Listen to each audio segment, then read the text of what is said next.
Ya, dipegangnya presidensi G20 atau Group of 20 menjadi bentuk apresiasi dan pengakuan negara-negara dunia bagi Indonesia. Sekaligus jadi torehan baru sejarah karena untuk pertama kalinya Indonesia memegang presidensi ini sejak G20 dideklarasikan tahun 1999. Dan dilaksanakan di tengah pandemi yang akan berlangsung, forum ini diharapkan menjadi solusi yang melanda dunia saat ini yang mewujudkan pertumbuhan ekonomi global yang berkelanjutan, seimbang dan juga inklusif. Kita lihat seperti apa sebenarnya G20 ini ya. G20 ini sendiri didirikan di bulan September 1999. Ini merupakan bentuk jawaban ketika zaman dulu mungkin kita mendengar istilah G7, negara-negara G7 yang dianggap tidak mampu mengatasi krisis ekonomi yang berlangsung di tahun 99 hingga tahun 2000, sehingga mereka membentuk negara-negara yang awalnya adalah berdasarkan dari menteri-menteri keuangan dan juga Bank Indonesia sendiri ataupun bank-bank dunia. Kenapa G20 itu penting? Karena dia menguasai 60% populasi dunia.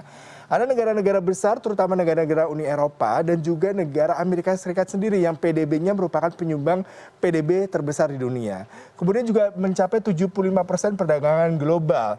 Perdagangan global ini rata-rata negara-negara seperti Asia Tenggara, kemudian juga negara-negara Timur Tengah banyak mengekspor seperti minyak bumi, gas alam ke negara-negara Uni Eropa dan Amerika. Sehingga kalau kita bisa bicara mengenai perdagangan global, 75% perdagangan global itu didominasi oleh negara-negara yang saya sebutkan tadi. Kemudian juga 80% PDB dunia karena di dalamnya adalah negara-negara besar seperti negara Uni Eropa dan Amerika Serikat sendiri. Ini merupakan hal yang menarik yang bisa kita cermati mengenai G20. Kemudian negara-negaranya seperti apa saja? Sebanyak negara-negara ini ada negara-negara besar, pasti ada Amerika Serikat, kemudian juga ada Brazil, ada Jepang, kemudian juga ada beberapa negara-negara seperti Kanada, Korea, ada bisa bayangkan bahkan Inggris, juga negara-negara besar di benua Eropa yang bergabung dalam G20 di mana PDB mereka cukup besar sehingga mampu mendrive pertumbuhan ekonomi dunia dan juga mempengaruhi kebijakan global terkait dengan kebijakan ekonomi. Lalu kita lihat lagi apa lagi yang menarik yang kita bisa pelajari. Nah, Indonesia di tahun ini menjadi presidensi dari 2022. Presidensi sendiri sebenarnya kalau kita bicara mengenai G20 mereka tidak ada kantor pusat. Berbeda kalau kita bicara mengenai PBB, kemudian kita berbicara mengenai ASEAN. Presidensi itu adalah negara yang menjadi tuan rumah yang biasa dipilih setiap tahunnya. Dan Indonesia kali ini menjadi negara presidensi yang menguasai untuk mengadakan tuan rumah atau host country dengan tema adalah recovery together, recovery stronger.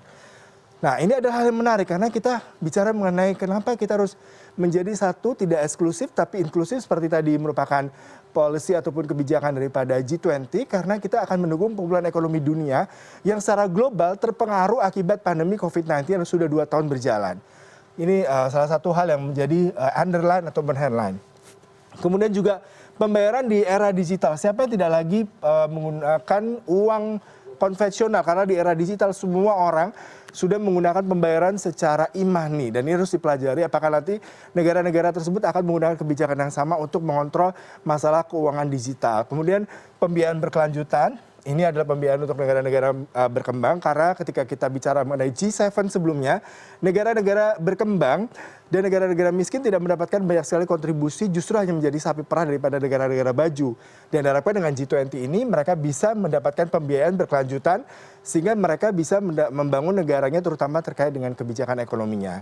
Kemudian pembayaran lintas negara, apakah memang nanti akan dibahas mengenai keuangan satu mata uang karena di negara-negara Asia Tenggara sempat berpikir untuk menggunakan satu mata uang, kemudian inklusi keuangan, kemudian perpajakan internasional. Kemudian kita lihat lagi yang menarik yang bisa kita pelajari adalah peningkatan devisa negara. Kemudian juga peningkatan PDB hingga 7,47%. Ini adalah fakta penting G20 bagi Indonesia. Kenapa ini penting bagi Indonesia? Karena seperti saya katakan tadi, negara Indonesia merupakan negara yang juga menyumbang cukup banyak sekali dari segi pendapatan negara ke negara-negara asing, terutama negara Uni Eropa dan Amerika terkait dengan sumber daya mineral dan juga minyak bumi dan juga kelapa sawit. Nah, kemudian ada 33.000 tenaga kerja diharapkan bisa terbuka, tapi di satu sisi juga kita harus mempertimbangkan terkait dengan adanya hal perdagangan terbuka kali ini mengakibatkan negara-negara asing juga bisa mendapat atau bisa mengirimkan pegawainya ke negara-negara berkembang. Nah, itu juga merupakan satu PR yang harus dipertimbangkan, terutama dengan tenaga-tenaga asing yang masuk ke Indonesia akhir-akhir ini. Kemudian juga wisatawan mancanegara diharapkan 1,8 juta akan bertumbuh sampai 3,6 juta. Tapi ini juga harus kita pertimbangkan, apakah di era pandemi ini target ini juga bisa tercapai. Diharapkan kita bisa mendapatkan kebijakan ekonomi pariwisata dengan lebih memungkinkan negara-negara Eropa ataupun Amerika untuk datang ke Indonesia. Terutama di Amerika Serikat sendiri, kita ketahui bahwa Amerika Serikat baru-baru ini masih tetap melarang warga negaranya datang ke Indonesia terkait dengan peningkatan kasus Omikron yang cukup signifikan. Kemudian lapangan kerja sektor pariwisata, jutaan pekerja tanah air, terutama di Provinsi Bali, kemudian di kota-kota yang memang mengedepankan sektor pariwisata sebagai pendapatan mereka, ini mereka sangat sekali membutuhkan adanya kebijakan terkait apa kedepannya daripada G20 pertemuan di Bali nanti. Kemudian juga yang kita harus pertimbangkan adalah peran G20 bagi dunia. Adalah penanganan krisis keuangan global. Nah, kalau kita lihat di 2008 terjadi krisis keekonomian global yang mengakibatkan negara-negara berkembang dan juga Amerika sendiri mengalami krisis moneter dan mengakibatkan bantuan internasional maupun juga Bank Dunia sendiri mengalami krisis sehingga tidak bisa memberikan bantuan ke negara-negara berkembang. Kebijakan pajak ini juga menarik karena kita harus mengetahui ada sempat terjadi peperangan mata uang antara Amerika dan juga China, pastinya juga berpengaruh pada negara-negara berkembang. Nah, ini yang menjadi topik menarik juga untuk dibicarakan adalah penanganan pandemi COVID-19 saat ini seperti apa.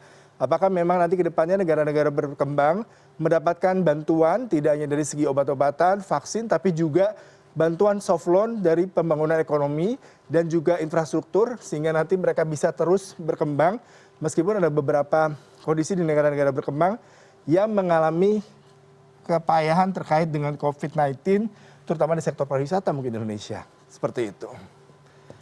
Ya, ini adalah semua peran-peran dari G20 yang memang menarik yang bisa kita perbincangkan, yang akan menjadi sebuah topik menarik yang akan menjadi salah satu headline yang akan diperbincangkan hingga beberapa bulan ke depan.